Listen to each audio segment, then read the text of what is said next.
Imagine you run a small town where the power grid is wired to a candy machine. Every time the lights dim even slightly, the whole town panics and rushes to the machine for a quick hit of energy. That is a lot like what life can feel like when your diet is built around added sugar. The interesting part is not that sugar tastes good. The interesting part is that sugar can train your body to expect fast energy and to feel uneasy when it is not instantly available. So what happens if you remove added sugar completely for about 2 weeks is not just a change in your diet. It is a reset in how your brain predicts energy, how your hormones respond to food, and how stable you feel throughout a normal day. And the changes can start sooner than most people expect. Not because your body becomes perfect in 2 weeks, but because the loudest, most disruptive signals tend to calm down quickly when the trigger is removed. The earliest shift many people notice is that the pull of sweet foods becomes quieter. That can sound vague, but there is real biology behind it. Sweet taste is wired to reward because, historically, sweetness signaled calories that were safe to eat. In the modern food environment, sweetness is everywhere, and it often arrives as refined sugar in a form that hits fast. When you repeatedly pair sweetness with rapid energy, the brain learns that sweet equals relief. That learning is powerful, and it is one reason cravings can feel urgent, even when you are not truly low on energy. When you stop added sugar, you remove the repeated training signal. At first, that can feel uncomfortable because your brain still expects the pattern. But when the pattern stops, the prediction error grows, and the brain gradually downshifts the craving intensity. It is not willpower magically becoming stronger. It is your reward system recalibrating because the cue no longer reliably produces the outcome. There is also a more practical reason cravings fade. A lot of sugar cravings are not simply "I love sweets." They are "I want relief from a dip." If your meals and snacks are built around refined carbs and added sugar, blood glucose tends to rise quickly and then fall more quickly than it would after a balanced meal. Not everyone experiences dramatic highs and lows, but many people do notice the emotional signature of it, a burst of energy or mood, followed by irritability, fogginess, and that oddly specific desire for something sweet again. Once added sugar is removed, meals often become more protein and fiber, forward by default, and the glucose curve tends to smooth out. Smoother curves mean fewer sharp dips that trigger a search for fast carbs. Over days, that alone can reduce the compulsion feeling around sweet foods. If you are doing this properly, the first few days can be the hardest, and it helps to interpret the discomfort correctly. Some people describe it as a mild withdrawal-like period, headaches, restlessness, low mood, strong cravings, or fatigue.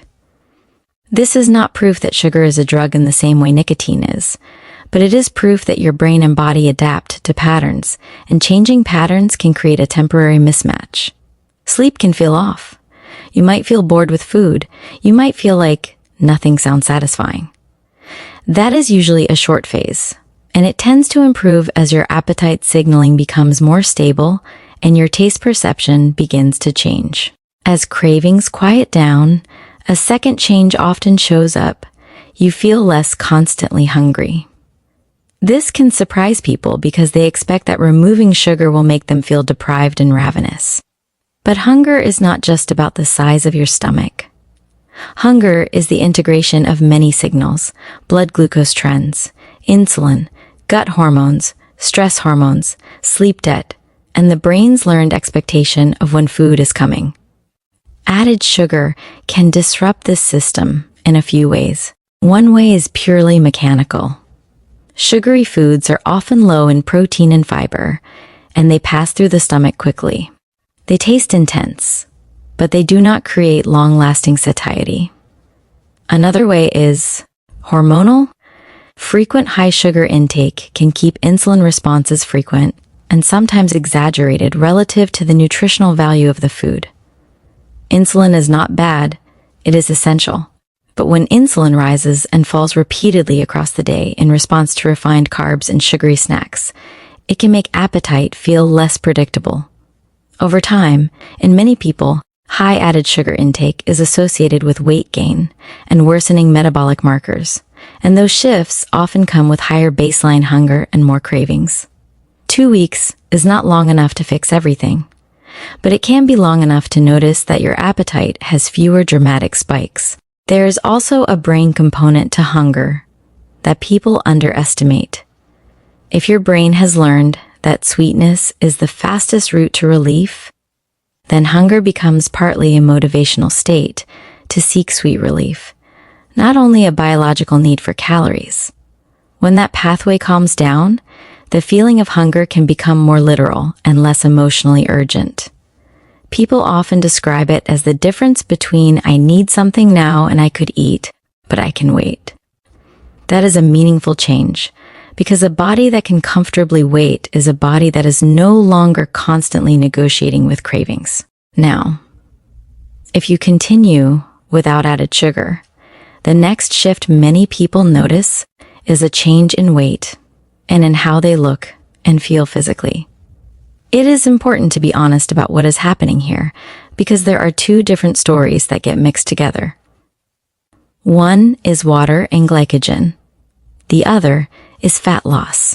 When people stop eating sugary foods, they usually also reduce refined carbs overall, even unintentionally. That often reduces the amount of glycogen stored in muscles and liver. Glycogen binds water, so when glycogen stores decrease, water weight drops. That can happen quickly. Your face may look less puffy. Rings may feel looser. The scale can move in a way that looks dramatic. This is real, but it is not fat loss. It is fluid shifting. Fat loss can also happen over 2 weeks, especially if removing sugar reduces total calorie intake and reduces hyperpalatable snacking. But fat loss is slower and depends on the overall energy balance and activity. The reason the no added sugar approach often helps weight is not that sugar is magically converted to fat in every case. It is that sugary foods are easy to overconsume. They are less satiating, they can increase cravings, and they often replace more filling foods.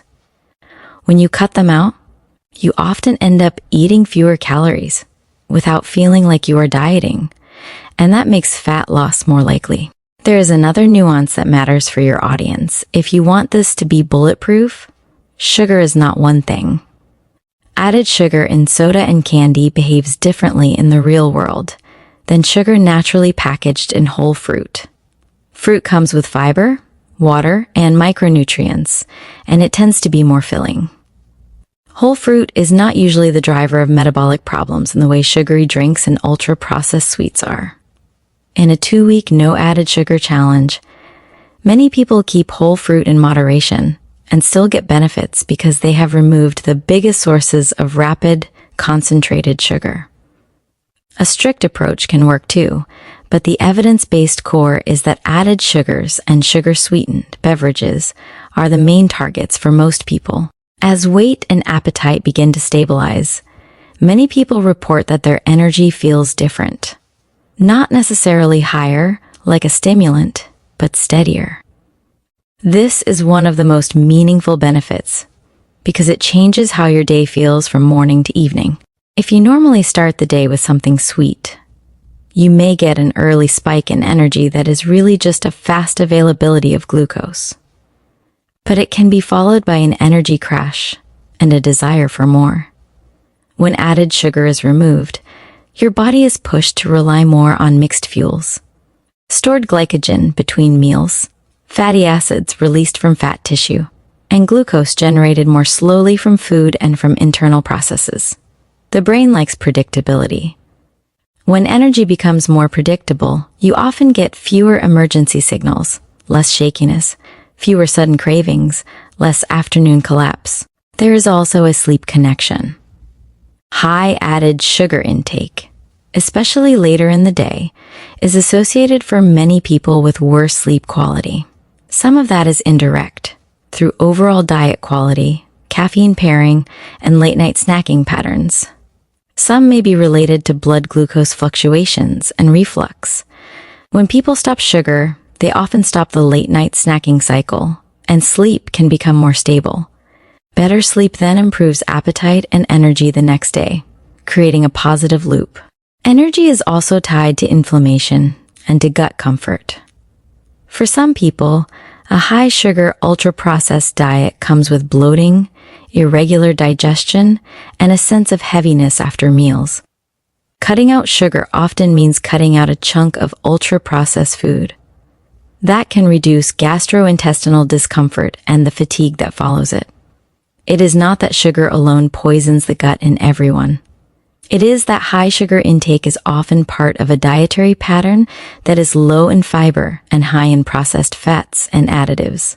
And changing that pattern can change how your gut feels. Once energy is steadier, mood and mental clarity often improve. Again, it is important to be precise.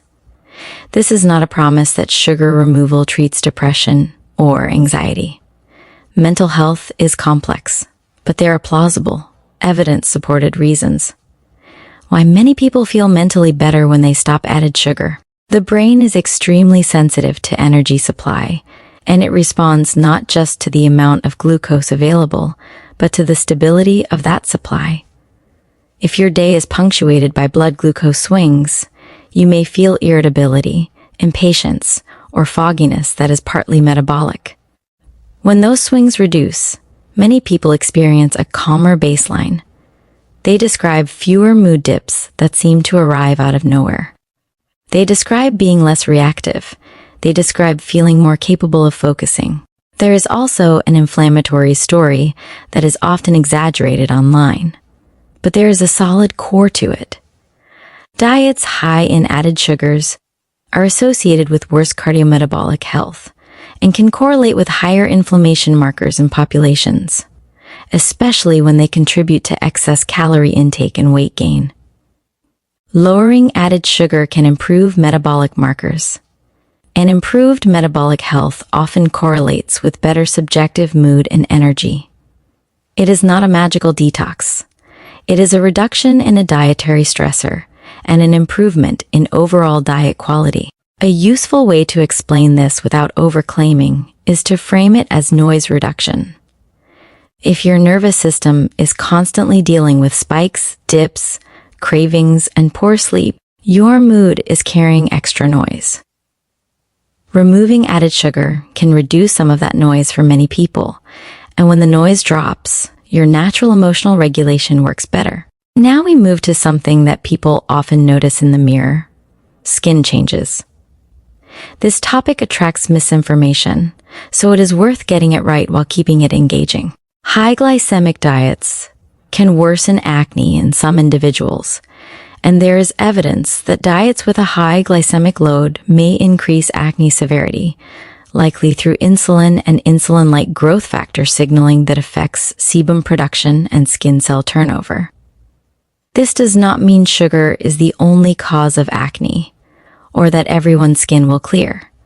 But it does mean that for a subset of people, reducing added sugar and refined carbs can reduce breakouts. There is also the long-term concept of glycation, where chronically high blood sugar can contribute to the formation of advanced glycation end products that affect proteins like collagen. This is a slow process and not something that transforms your face in 2 weeks.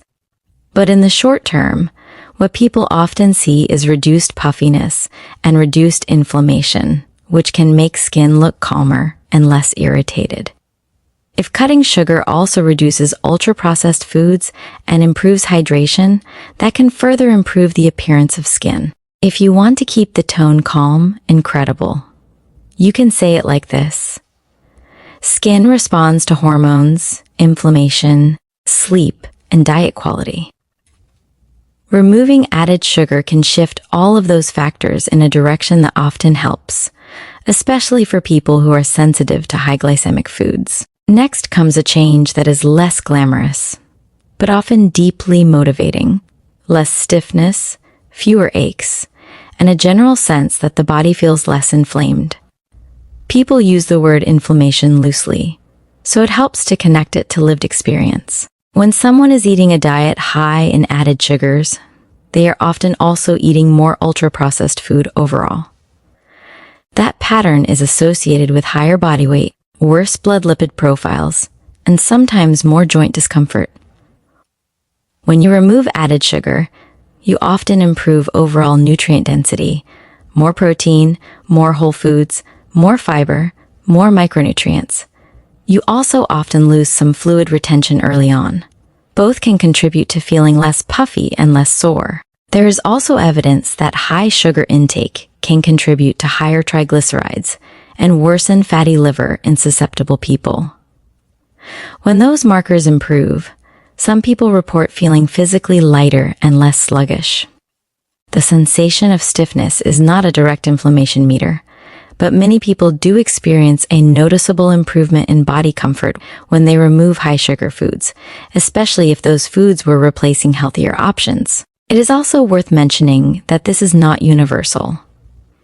If someone replaces sugar with a diet that is still highly processed, just sugar-free, they may not feel better. The benefit tends to come from replacing sugary foods with real food that stabilizes energy and supports satiety. Sugar-free on a label can still mean refined starches, low fiber, and artificial sweeteners that keep cravings alive. A credible no-sugar challenge is not a hunt for sugar-free candy. It is a shift toward minimally processed meals. After a couple of weeks, many people also notice that their digestion improves. This is rarely framed correctly. The gut microbiome is complex, and 2 weeks is short. But it is long enough to change what microbes are being fed, and it is long enough to change bowel patterns for many people. Added sugars, especially in large amounts, can displace fiber-rich foods. When you eat less fiber, gut motility can slow, and the balance of microbes shifts toward those that thrive on simple carbs. When you remove sugar and replace it with whole foods, you often increase fiber naturally through vegetables, legumes, whole grains, nuts, and seeds, depending on the dietary pattern you choose. More fiber generally supports better stool consistency and more regular bowel movements for many people. Reduced intake of sugary drinks can also reduce bloating and improve reflux. If someone previously had frequent cravings that led to constant snacking, the gut rarely gets a break. A 2-week sugar-free period often reduces snacking frequency and improves meal structure.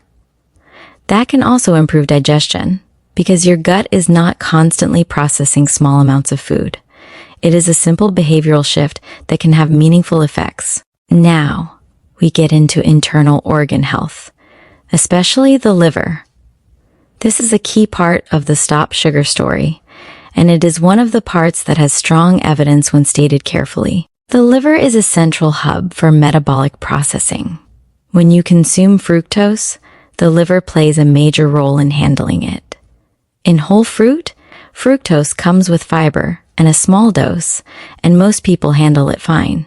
In sugar-sweetened beverages and in diets high in added sugar, fructose intake can become high enough to contribute to fat accumulation in the liver in susceptible individuals.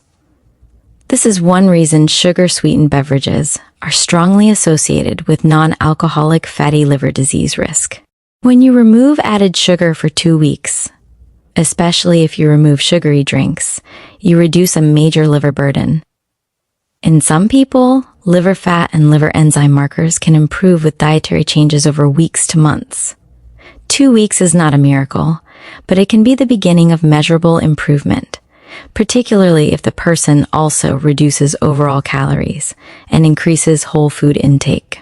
A helpful way to explain it is to compare the liver to a busy shipping center. When the shipping center is overwhelmed with packages that arrive all at once, it starts storing them in the warehouse.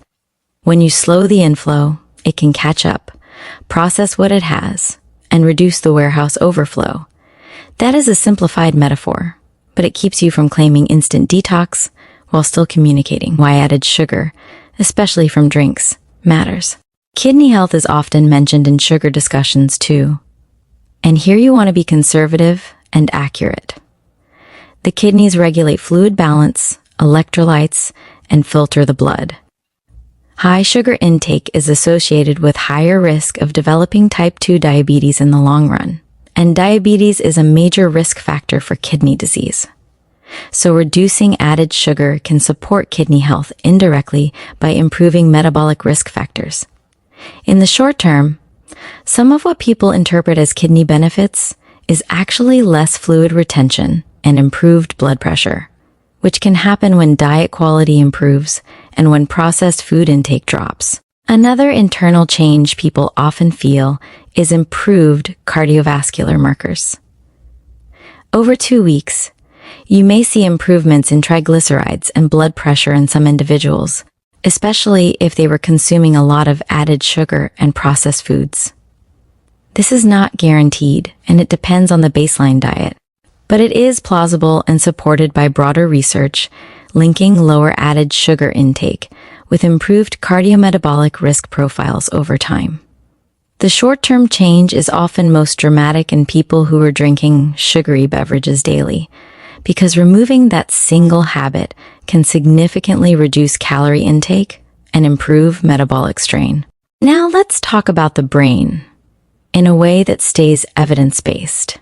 You will hear claims that quitting sugar grows new brain cells in 2 weeks. That's too strong.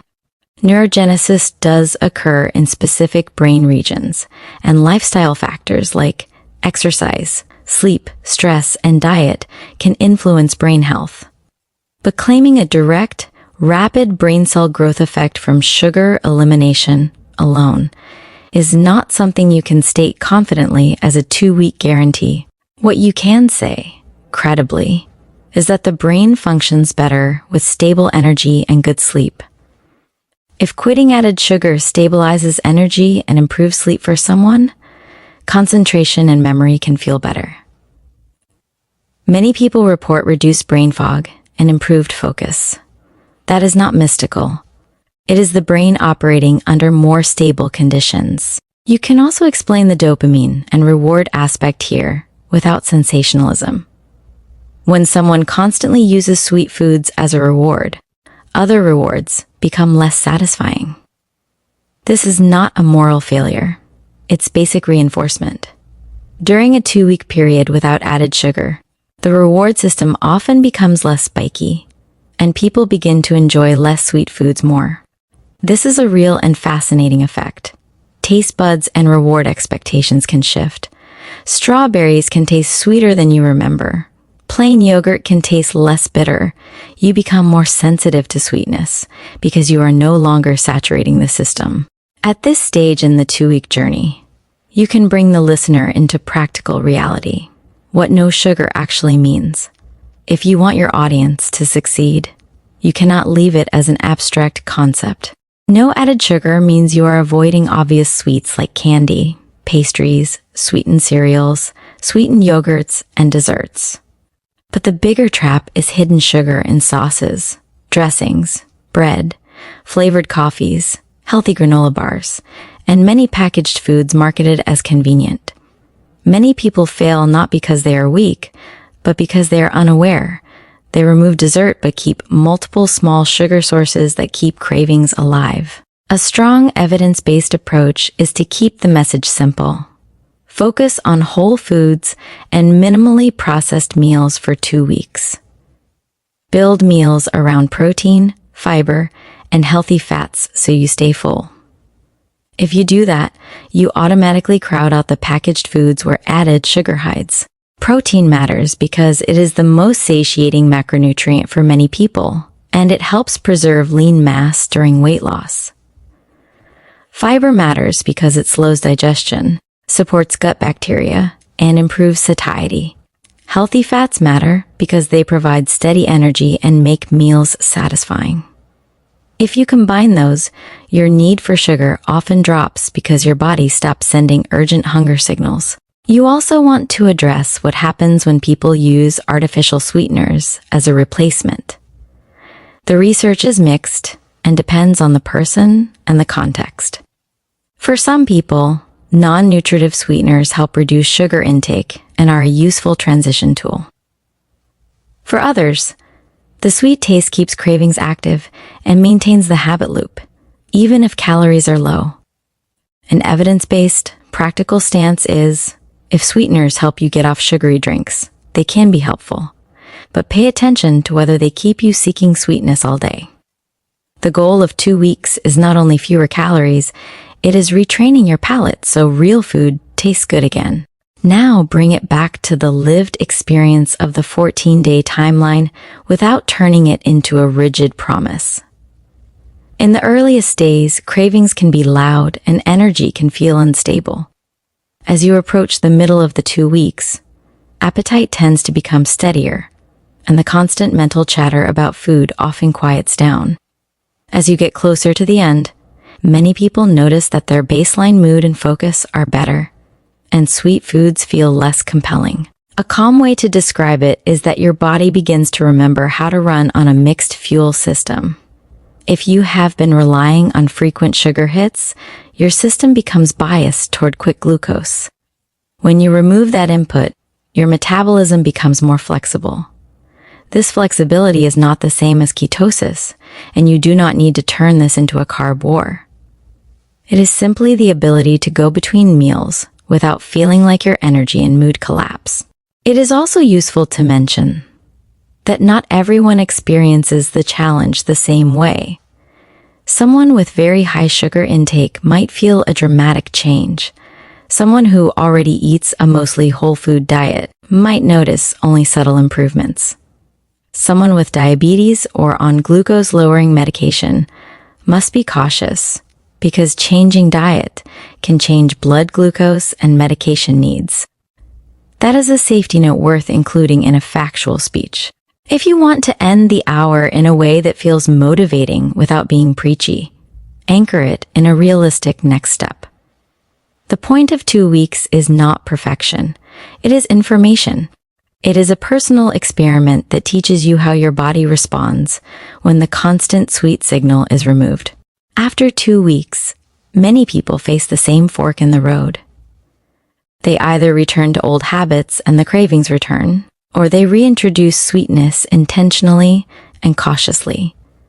The most sustainable path for most people is not never eat sugar again. It is separating sugar from being a daily default. It is treating desserts as occasional and treating sweet drinks as rare. It is keeping added sugar low enough that your palate stays sensitive and cravings stay quiet. And if you want the listener to actually remember the lesson, leave them with a simple mental model. Added sugar is not just a food ingredient. It is a signal. It signals fast energy. It signals reward. It signals more. When that signal is constant, your appetite and mood become less stable. When you remove the signal, stability often returns surprisingly quickly. Not because you became a different person, but because your biology stopped being pushed around by repeated spikes. That is what a 2-week no added sugar period can reveal. How much of your daily hunger, fatigue, irritability, cravings, and even some skin and digestion issues were not random personality flaws, but predictable responses to a modern food environment. And once you see that clearly, you can make choices from a place of control, rather than from a place of constant negotiation with your next craving.